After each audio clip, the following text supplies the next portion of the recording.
I think the key to unlearning destructive anger is to be aware of that anger. I suppose I was always aware of it to a certain extent, but I never really wanted to acknowledge or accept it. I was lucky enough in my life to have a boss at one of my jobs that really brought this to my attention and helped me own this anger. She gave me the tools. Step number one, to acknowledge. Step number two, to own it. It was mine. And step number three, to understand the consequences that anger was having in my life. It was holding me back in so many areas of my life.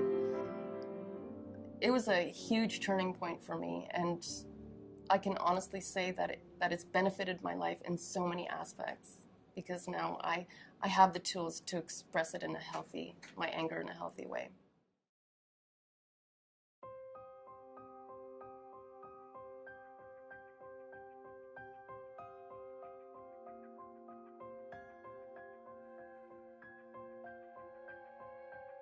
I became aware of a number of addictions that I had in my life as a result of anger.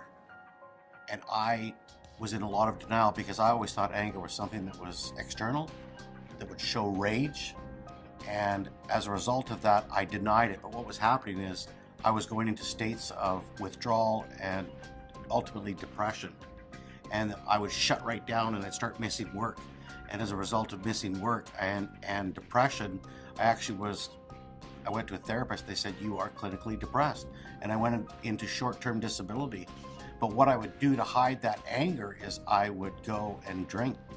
It was my way of releasing the pain because I did not know how to set boundaries in my life. From understanding the consequences of my anger, I was able to finally own it. And that gave me a lot of freedom because up until then, I was very comfortable with being a victim. It was a part that I would play in my life so that I wouldn't have to take responsibility.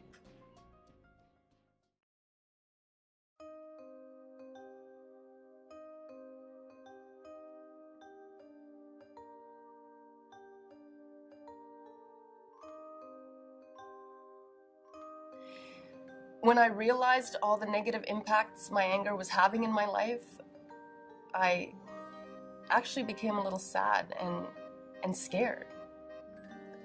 I didn't want this toxicity in my life.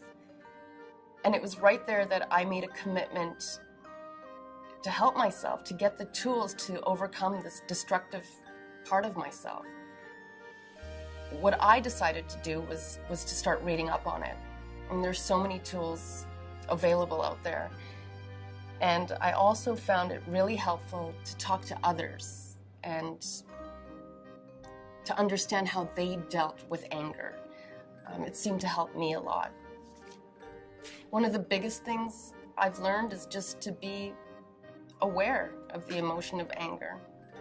It's a natural emotion, but the thing is to learn to manage it and not allow it to manage you.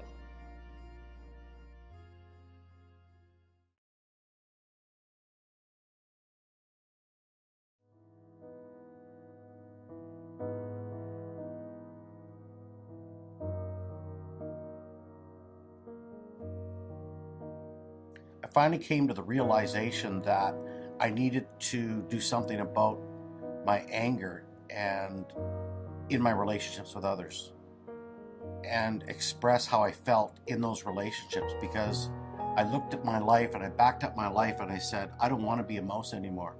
I don't want people stepping on me anymore. I want to be powerful. Not more powerful than anyone else, but I want to be powerful. And I saw the life of my children and how it affected their lives as well because of my powerlessness. I was tired of internalizing my anger. And I needed to get help to get the skills so that I could work on this anger in a constructive way. I had to learn the skill of being accountable to someone else. That's when my life began to really turn around.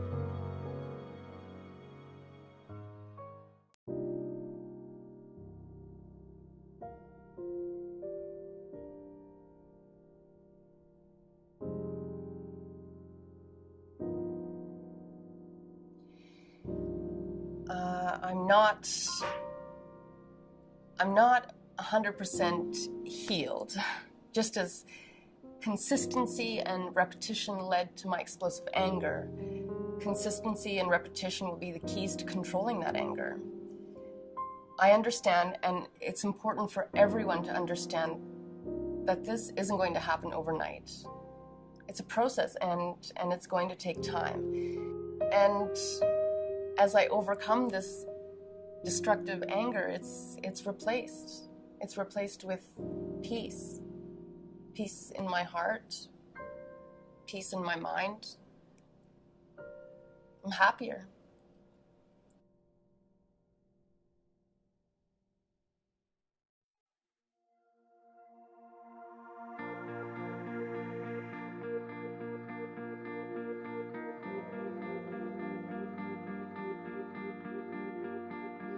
I've been working at this now for 6 months, and I'm feeling like I'm changing. I know I'm changing on the inside, but I still revert back most of the time to the way I was. But it's like somebody else inside of me is emerging, this new person, and I really love who I'm becoming. I'm in this process, and I'm not stopping, because I feel like I've had a lot of years of my life that have been unfruitful, and now it's like everything's accelerating, and I want to eat the whole apple now. I'm tired of taking little bites like a mouse. I want to eat that friggin' apple, because I deserve it.